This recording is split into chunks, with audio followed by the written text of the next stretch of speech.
Nothing epitomises the phrase "built not bought" like Stuart Brinsmead's stunning E30 BMW M3 replica. This awesome looking car started as a bare $200 rolling shell he bought in December 2018. Stuart's first job was cleaning the shell and outsourcing the fabrication and installation of a weld-in roll cage. In fact, this was pretty much the only work on the car Stuart didn't do himself. Stuart isn't a fabricator or professional race car builder, he's an IT guru, but that didn't stop him from setting out to build the car himself in his own garage. Stuart set about researching all he could about moulding, wiring and welding, and setting out to prove anyone can build a car in their garage if they have the motivation and determination to do so. Stuart moulded an E30 bonnet and set about making a carbon fibre version. The fiberglass mould cost less than $100 to make. The carbon fibre bonnet used 4 metres of carbon weave at $79 a metre, 4 kilos of resin, which was about $70, and a single layer of fiberglass for some extra stiffness for about $10. The resulting bonnet required a small amount of body filler here and there, but the finished bonnet weighs just 2.7 kilos, some 14 kilos lighter than the stock steel one. Stuart then got hold of an M3 body kit and set about making a lighter carbon fibre version.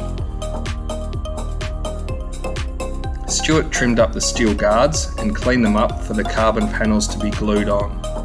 Stuart explains that carbon fibre is strong but not stiff on a flat plane, hence why he kept the steel wheel arch to glue the flare on.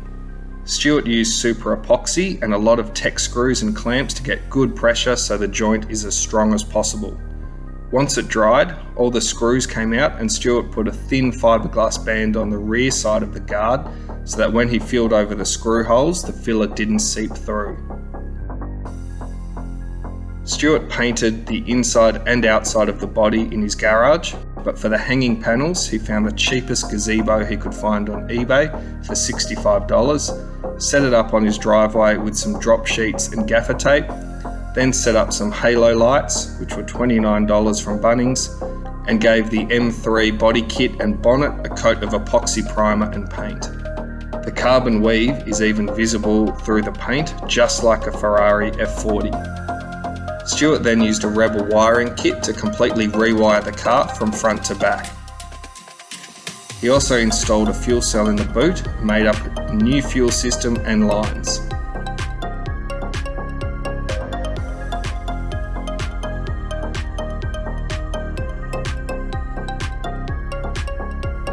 Stuart also made up some thick alloy seat mounts with threads in them for proper adjustment. The race seat is now mounted low and towards the centre of the car for better weight distribution and room away from the driver's door. The steering rack was replaced with an E36 quick rack, and because the E30 was destined to run a later style engine, the steering linkage required a common modification to make clearance for the headers. The top part of the E30 linkage is mated to a Vauxhall Corsa U-joint. The steering column was also rebuilt with new bushes and bearings and an 80s style Momo steering wheel fitted. Stuart then had to mix and match inner and outer steering rods to get the E46 steering rack to match the E46 lower arms and E30 knuckles. Adjustable BC Racing coilovers were also fitted, as well as Willwood brakes on the front. The 80s theme is also carried over into the dash, a set of VDO gauges rather than using a digital dash.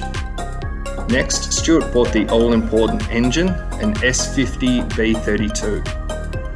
For non-BMW tragics, this is the updated engine from an E36 M3. It's a 3.2 litre inline 6-cylinder with variable valve timing, producing 320 horsepower at 7,600 RPM, more than enough to power the lightweight E30.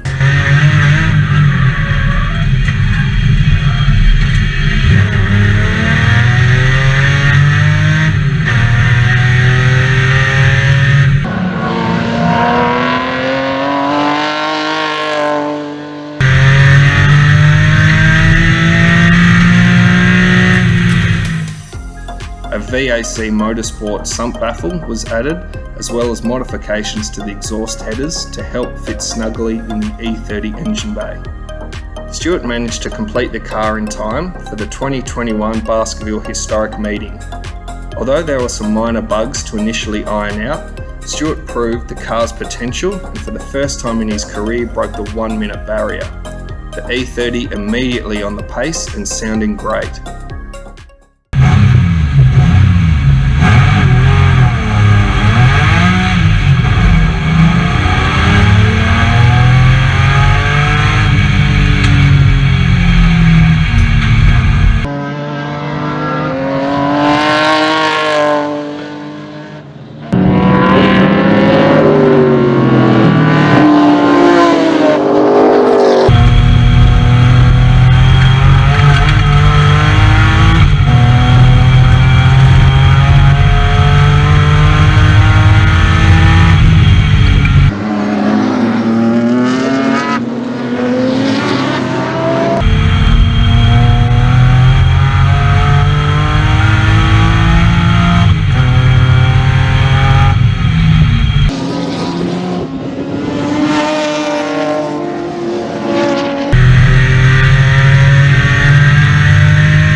Stuart isn't done yet though.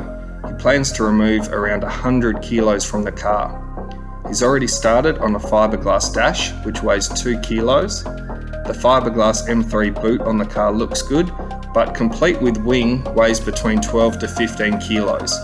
Stuart reckons he can redo them in carbon and get weight down to around 5 kilos.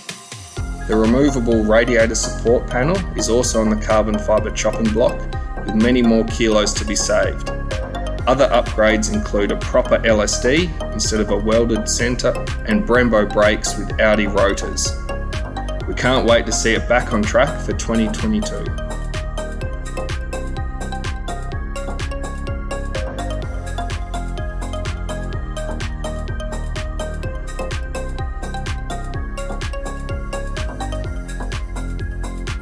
You can follow Stuart's progress on all his projects on the Tool Racing Facebook page and Tool Racing YouTube page.